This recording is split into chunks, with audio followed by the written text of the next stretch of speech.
Let us for a few moments meditate on Sri Ramakrishna and pray for the welfare of the whole humanity. Shanti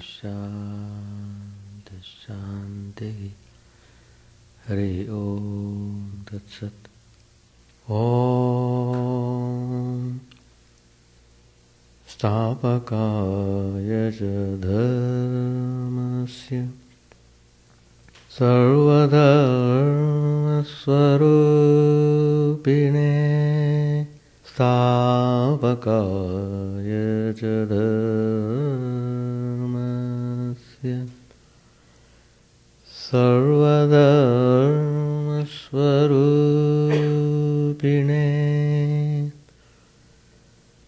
Avatar Varishtaya Ramakrishna Yate Namah Asato Ma Sadgamaya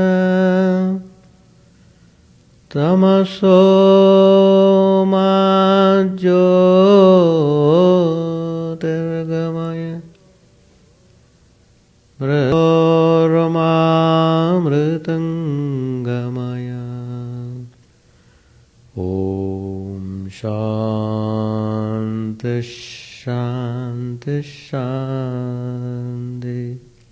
Let us offer our salutations to Sri Ramakrishna, the embodiment of all religions, the Supreme God Incarnate. Let us pray to the Divine Spirit to lead us from unreal to the real, to lead us from the darkness of ignorance to the light of knowledge, to lead us from death to immortality. We have started chapter 18. Sri Ramakrishna himself has said, one who was Sri Ramachandra in Treta Yuga and Sri Krishna in Dwapar Yuga, he is now in the human form as Sri Ramakrishna. God descends from the highest state, from the sattvic state. He descends on to this earthly plane because he feels that lot of confusion in religion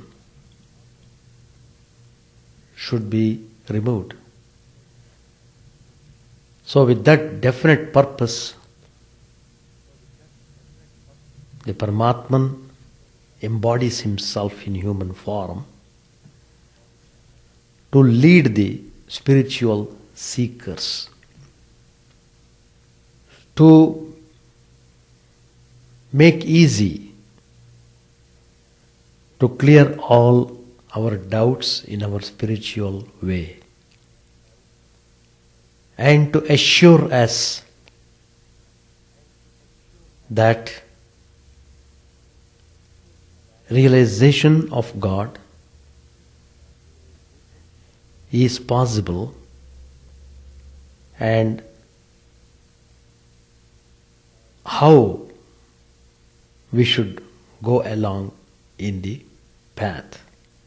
So the incarnation becomes totally aware of the problems which we face in this world, the challenges we face in this world. So they know the solution also. Very important point which the incarnation always stresses is that we should prepare our mind to go towards God. Whether you have the conception of God as of definite form or he is formless, it's immaterial. The highest truth is God. Call it by any name you want. Give any form you like. So Sri Ramakrishna suggests that sometimes it is good to meditate on the Paramatman, the Supreme God, as free from upadhis, limitations. God is limitless. Ananta. He is beyond limits. He is beyond speech. He is beyond mind. That means if we have to reach that highest truth, we must transcend ourselves beyond mind. We should completely separate ourselves totally from the mind in order to have that highest realization. Then Sri Ramakrishna tells, unless the mind is diverted towards the spiritual ideas, you will not be able to transcend your mind. So you need the cooperation of the mind. It is very essential. Otherwise, people tend to think that whatever they experience in this world, whatever they are seeing, enjoying, they think these things to be real. They think without enjoying this way, life would be waste. They never for a moment think, if they are not realized truth, life is waste.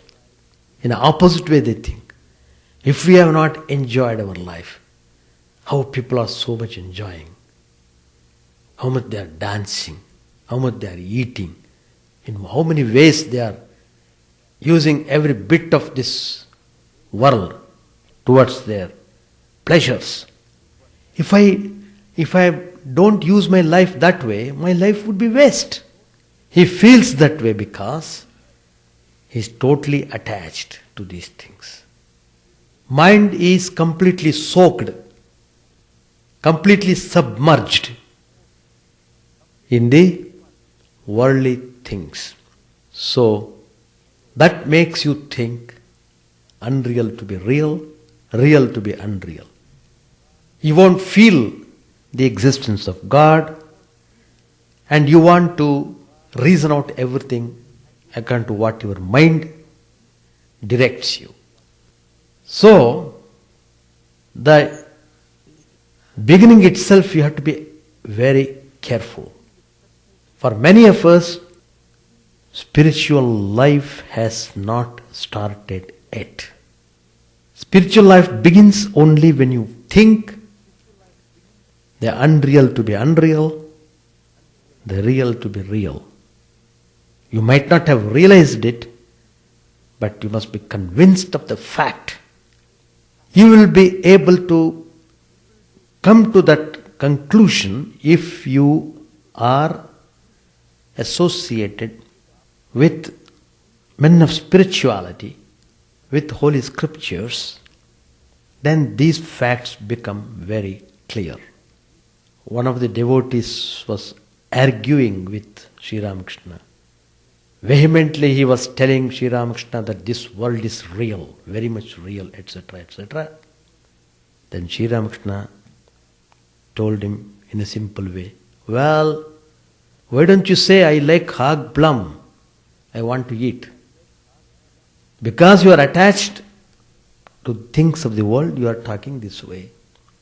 So you can't go away from the miseries in the world as long as you do not give proper direction to your thinking and living.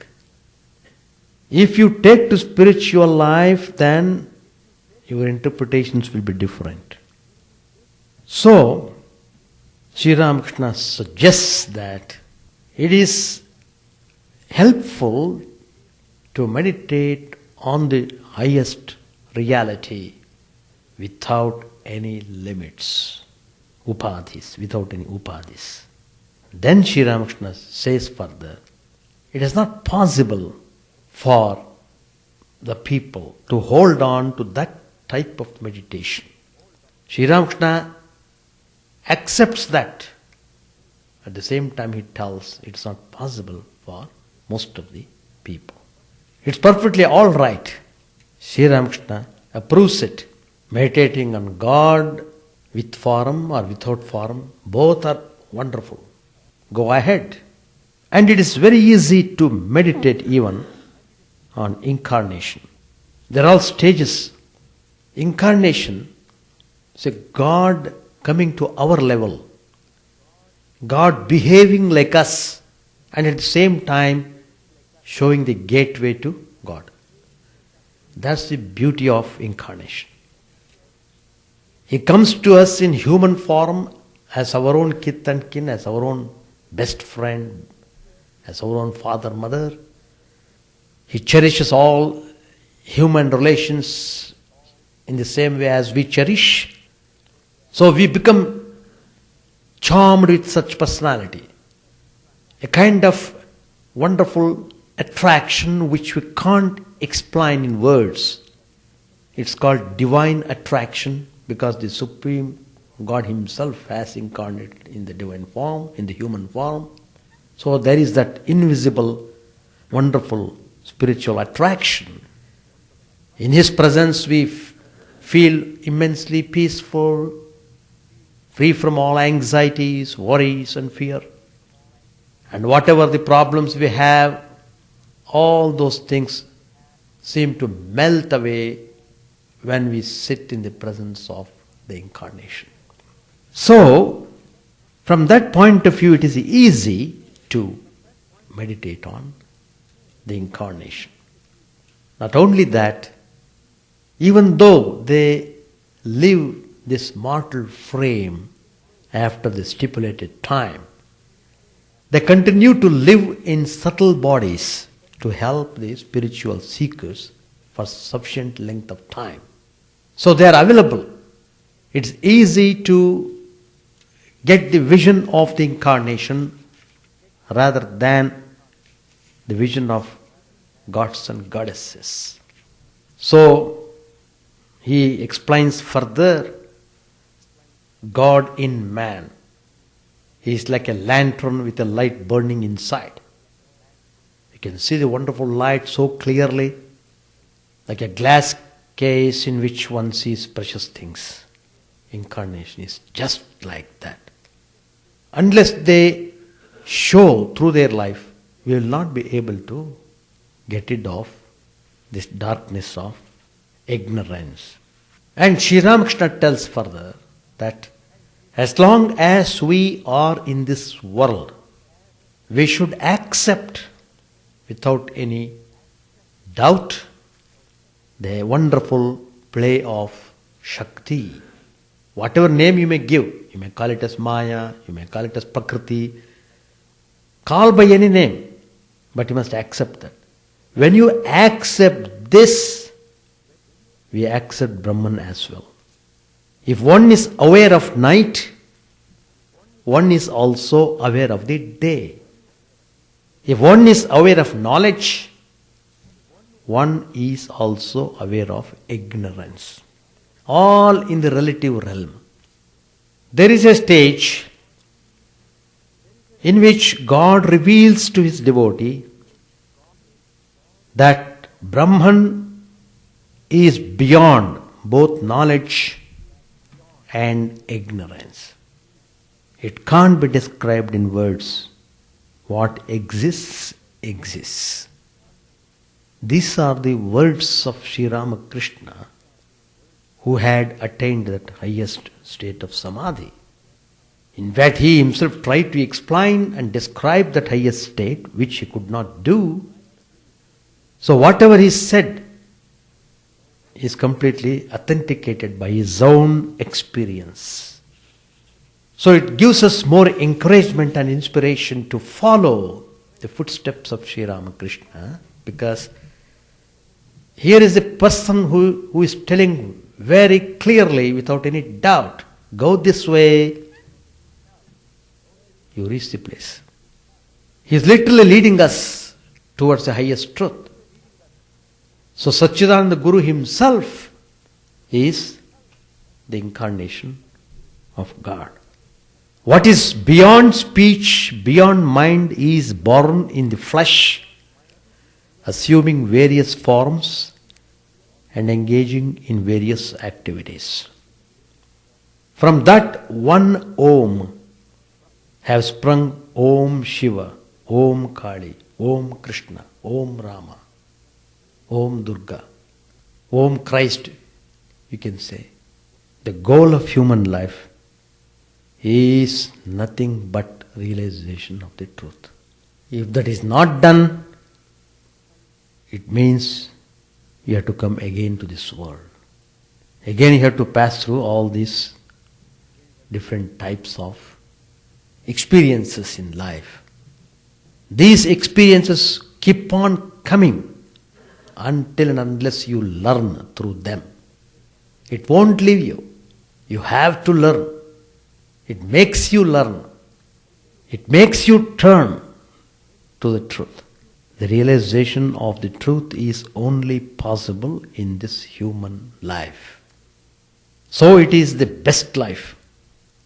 Even the life of the Devatas is inferior compared to that of the human. Devatas means ordinary Devatas, who have gone to that state on account of their meritorious deeds in their lives. Sense enjoyments, pleasures, all sorts of things you can have in other lives. But realization of truth, realization of God, realization of Brahman is possible exclusively in human life. From the spiritual point of view, the goal of human life is the cessation of all misery and the attainment of supreme bliss. All the miseries will stop once you reach the highest state of samadhi. Truths are very clear. Path is also clear. Methods also are clear. We have to make our effort to take the journey. Take the journey having faith in the words of incarnation, then you will see wonderful results in your life. So these are the words which Sri Ramakrishna has said. Page 366. The temple garden was filled with sweet music of the dawn service, which mingled with the morning melody from the Nahabat. Leaving his bed, Sri Ramakrishna chanted the names of God in sweet tones. Then he bowed before the pictures of the different deities in his room and went to the west fork to salute the Ganges. Some of the devotees who had spent the night at the temple garden came to the master's room and bowed before him. Rakal was staying with the master and Babu Ram had come the previous evening. M had been staying there 2 weeks. Sri Ramakrishna said to M, I have been invited to Ishan's this morning. Babu Ram will accompany me too, and you too. M made ready to go with the master. At 8 o'clock, the carriage hired for the master stood waiting in front of the Nahabat. On all sides, plants and trees were in flower, and the river sparkled in the sunlight of the bright winter's day. The master bowed once more before the pictures. Then, still chanting the name of the Divine Mother, he got into the carriage, followed by M and Babu Ram. The devotees took with them Sri Ramakrishna's woolen shawl, woolen cap, and small bag of spices. Sri Ramakrishna was very happy during the trip and enjoyed it like a child. About 9 o'clock, the carriage stopped at the door of Ishan's house. Ishan and his relatives greeted the master and led him to the parlor on the first floor. Shrish, Ishan's son, was introduced to Sri Ramakrishna. The young man practiced law at Alipore. He had been a brilliant student, having stood first in 2 of the university examinations. But he was extremely modest. Master said to Shrish, "What's your profession?" Shrish answered, "I am practicing law at Alipur."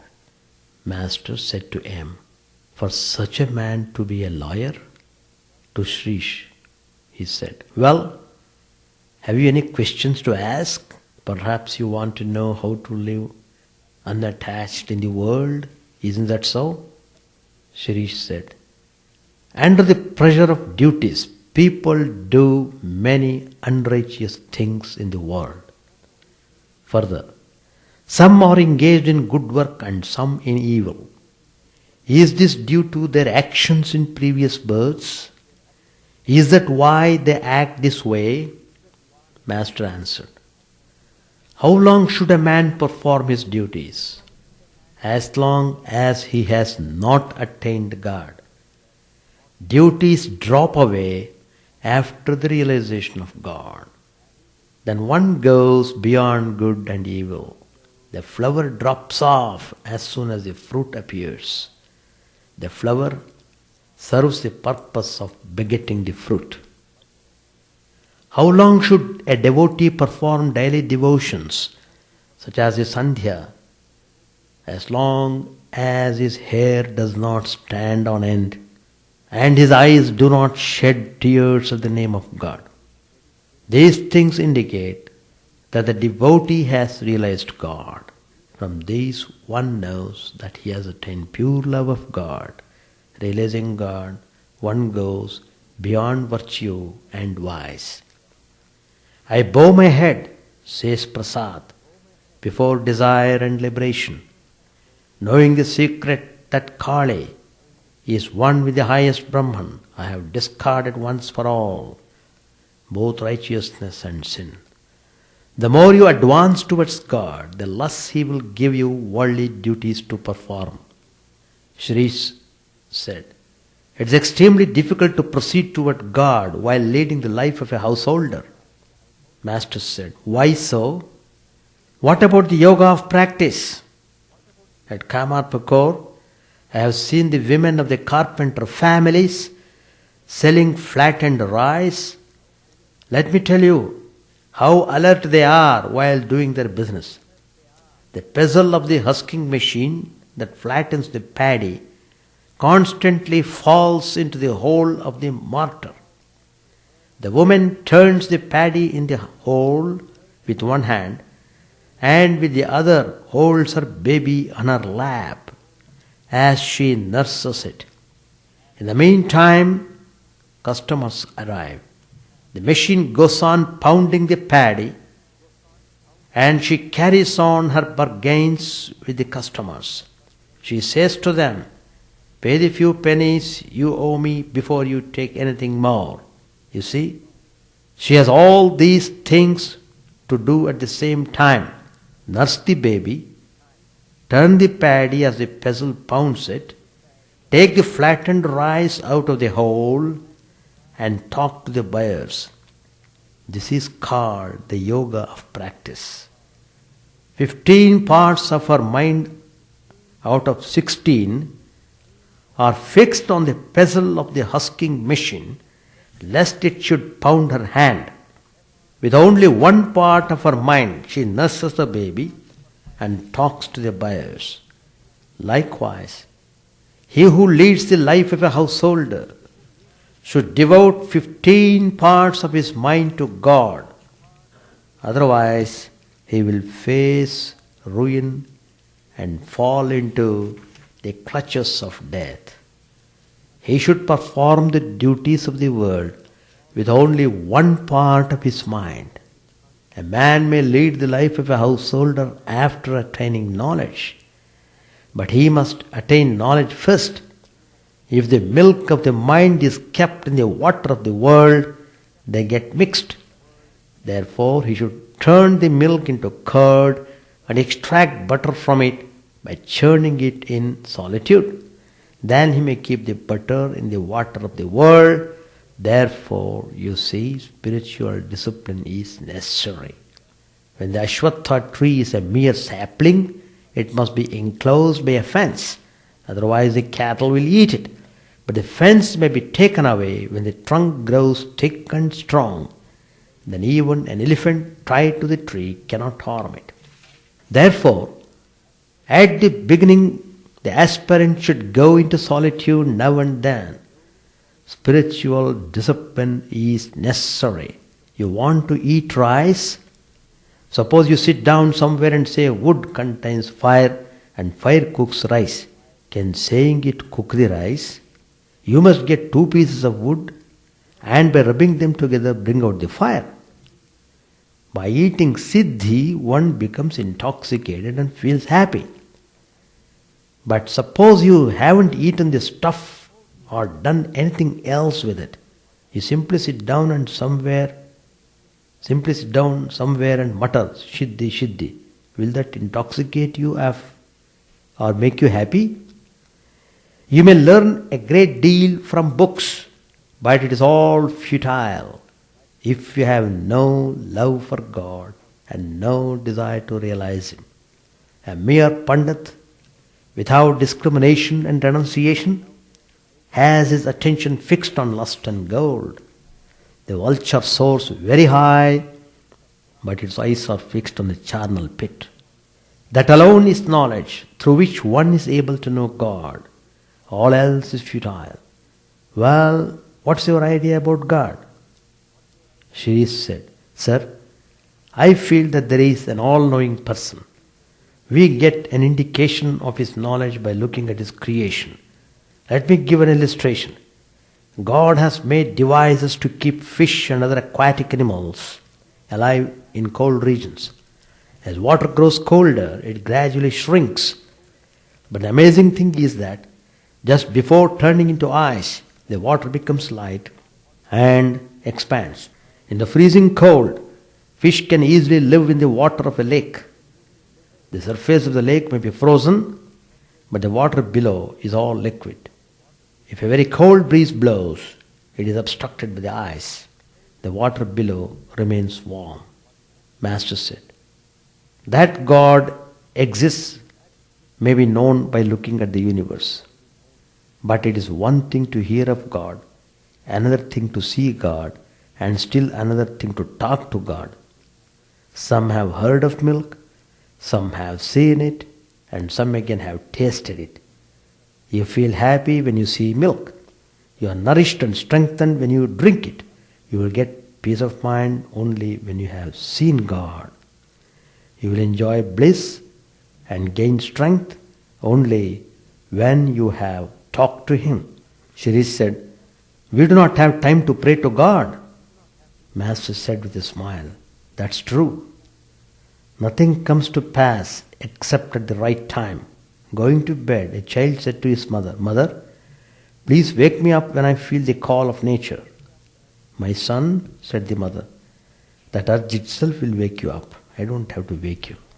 It's all decided beforehand by God, what each one shall receive. A mother-in-law used to measure rice with a dish for her daughters-in-law, that it was not enough for them. One day, the dish was broken, and that made the girls happy. But the mother-in-law said to them, Children, you may shout and dance, but I can measure the rice with the palm of my hand. To Shirish, Sri Ramakrishna said, surrender everything at the feet of God. What else can you do? Give Him the power of attorney. Let Him do whatever He thinks best. If you rely on a great man, he will never injure you. It is no doubt necessary to practice spiritual discipline, but there are two kinds of aspirants. The nature of the one kind is like that of the young monkey, and the nature of the other kind is like that of the kitten. The young monkey with great exertion somehow clings to its mother. Likewise, there are some aspirants who think that in order to realize God, they must repeat His name a certain number of times, meditate on Him for a certain period, and practice a certain amount of austerity. An aspirant of this kind makes his own efforts to catch hold of God. But the kitten of itself cannot cling to its mother. It lies on the ground and cries mew mew. It leaves everything to its mother. The mother cat sometimes puts it on a bed, sometimes on the roof behind a pile of wood.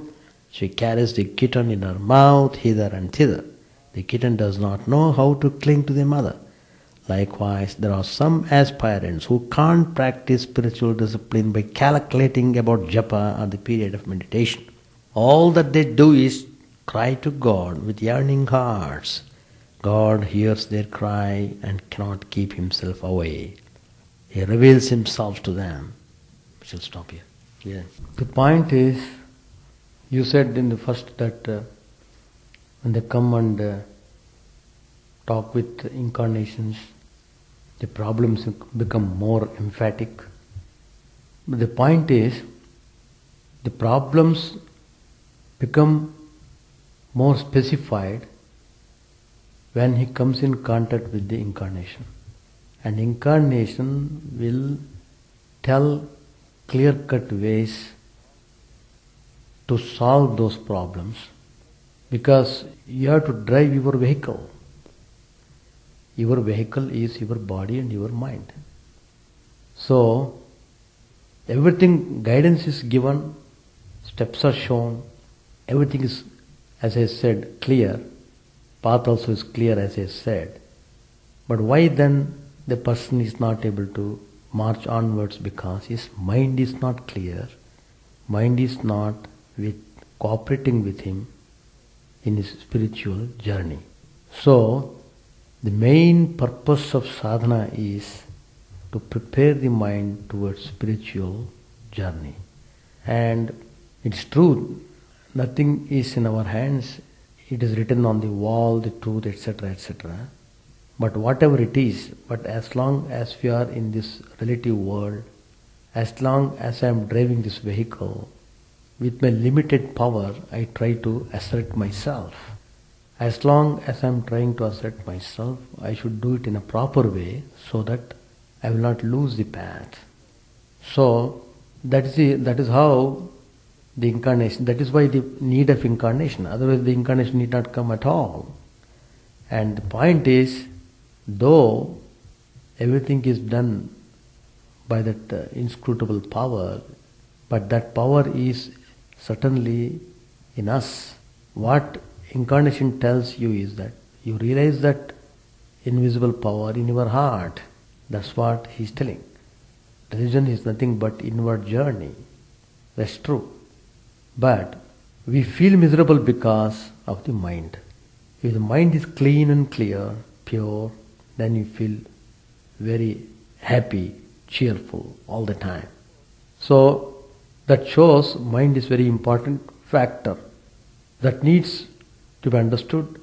We have to cultivate the training of the mind properly, and all these disciplines are just meant to make the mind behave properly. That's the idea of these disciplines.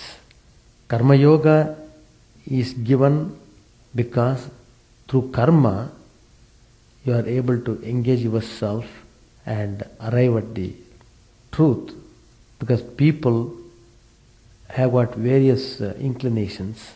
All people cannot sit and meditate on the divine. Some people may like to work. So, but anyway, whatever you do, as Sri Ramakrishna says, 15 parts of your mind give to God, with 1 part of mind we carry on other things. That's the meaning of doing Karma Yoga. 1 part of mind you should do Karma Yoga. 15 parts it must be given to God. But we are doing the reverse. 15 parts are in the mind, even 1 part also is not with the God. So all the trouble comes. And whatever it is, Guru says true, shows the way and tells all the various methods and means, etc. But you feel that nothing is in our hands, and ultimately God alone should reveal himself. That is true. But the divine grace, God loves those who keep on waiting without any expectation. They just do the things and leave it in the hands of the ultimate reality. Let happen whatever happen, let it happen. I go this way. And incarnations, they tell, you do like this, you are bound to get that result.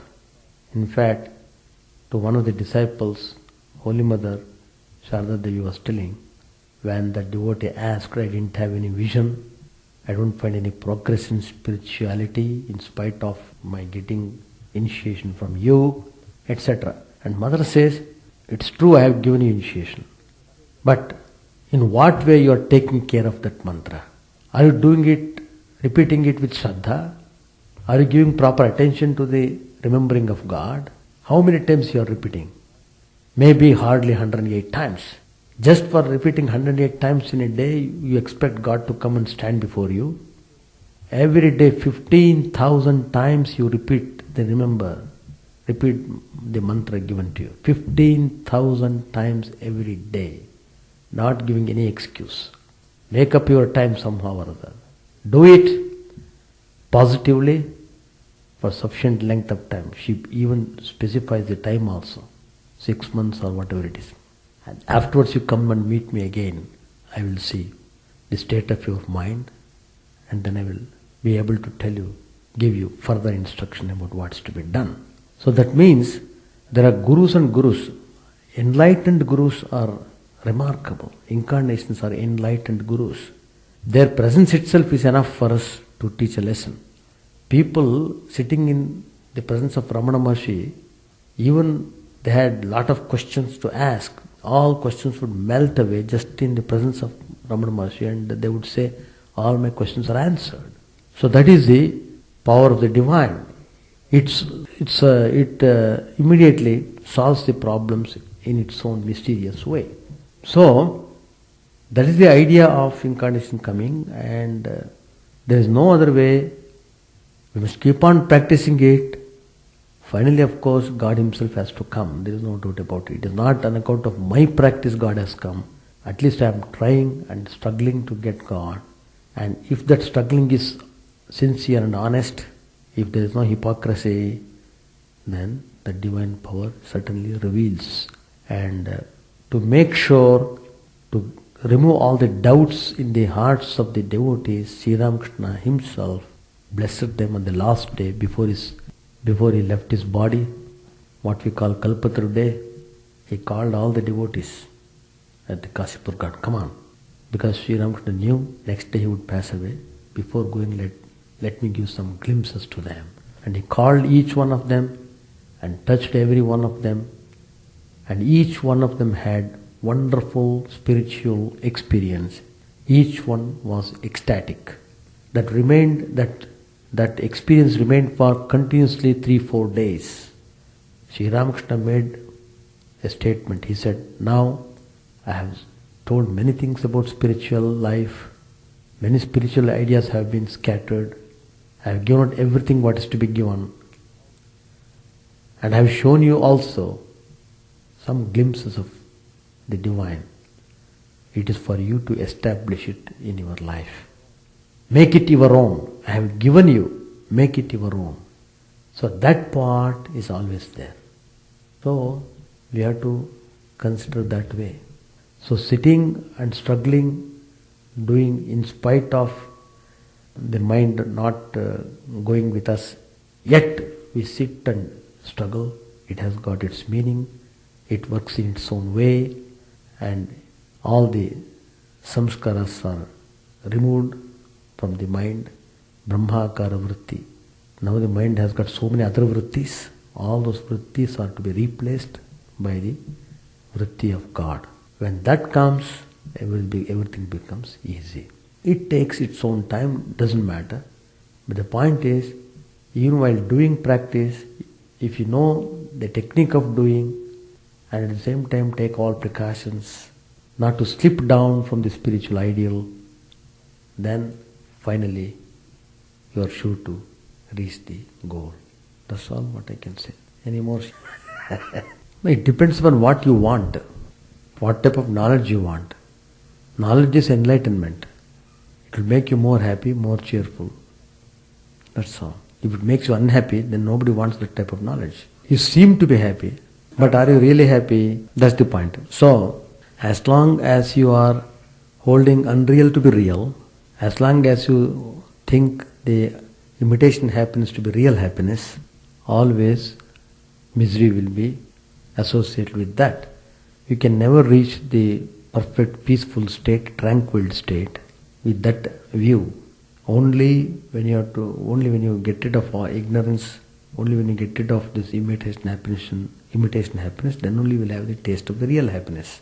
For the time being, you are enjoying a particular type of sweet meat. It looks very grand, but some other sweet meat is more tasteful than this. If you are able to taste that one, then this becomes insignificant. In the same way, now if a person feels that way, then let him enjoy that happiness all the time. That's true.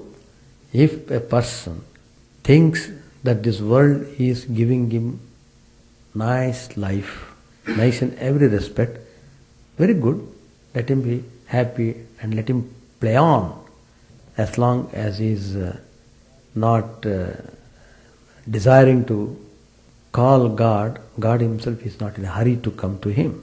It is just like there is a story in Sri Ramakrishna himself has said in the Gospel, the Varaha Avatara. So in that Varaha Avatara, after the killing of the demon Hiranyaksha, the boar, the mission is over. Naturally, after the mission is over, he should give the body and go back to his original place. But he is still living on with his kids and children and all other things, the family, nicely, and moving here and there, roaring, dancing and doing all sorts of things. Then when the time is on, with respect to particular persons, there are so many indications to tell them that your time is over, please come back. So like that the indications were given to this boar, he just ignored them. Then Lord Shiva himself came there. What happened to you? You got go to Vaikuntha and you are staying here. Your mission is over. Oh, I am quite happy with my kids. Then he has to discharge Trishul to kill the body of that form. Then when the body is left, then Lord Vishnu is smiling, laughing loudly and going back. Just like that. As long as you feel you are wonderful, everything is rosy, carry on. Just like kids going to cricket match and football match. Oh, I am very happy, I don't want your God, I don't want your prayer, I don't want your temple, etc. I am happy. How that natural urge will come? Only through pain, only through unpleasant things happening in the life. Otherwise, you will never know it at all. How Buddha renounced his wonderful kingdom and beautiful wife and child, only when he saw the miserable condition on the street, beggars and disease, old age, etc. What is this happening? People are to die like this? People get old age? Then immediately it gave a kind of awakening to him. What is this mystery? I want to know. So he went. So the urge has to come. That's no doubt about it. Urge has to come to each individual. Just as the Sri Ramakrishna said, when the child tells the mother to wake him up in the morning for the nature call, then when the urge comes, that itself will wake you up. Just like that. Coming to God is like that. When you feel the world is like this, no more of this world, enough of it, then you will turn back. But there are so many ways. One is getting into that state and then turning back. Another is not necessary to go to that level, to that extreme. Even before going to that extreme, seeing the things, events, to learn and retreat back. Like that. Nothing is lost. And as Sri Ramakrishna said, everybody will complete the circle. There is no doubt about it. No question.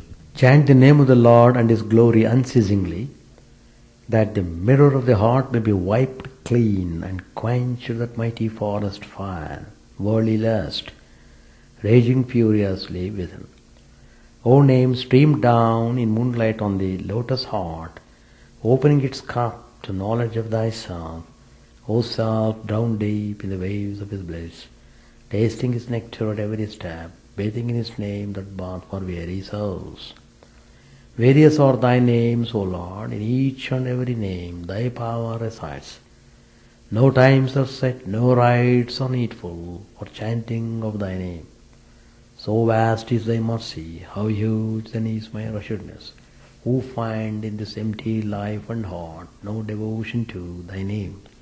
O my mind, be humbler than a blade of grass, be patient and forbearing like a tree, take no honor to thyself, give honor to all, chant unceasingly the name of the Lord. O Lord and soul of the universe, mine is no prayer for wealth or retinue, the playthings of lust or the toys of fame. As many times as I may be reborn, grant me, O Lord, a steadfast love for thee. A drowning man in this world's fearful ocean is thy servant, O sweet one. In thy mercy consider him as dust beneath thy feet. Oh, how I long for the day when an instant separation from thee, O Lord, will be as 1,000 years. When my heart burns away with its desire, and the world without thee the heart less wide. Prostrate at thy feet let me be in unwavering devotion, neither imploring the embrace of thine arms, nor bewailing the withdrawal of thy presence, though it tears my soul asunder.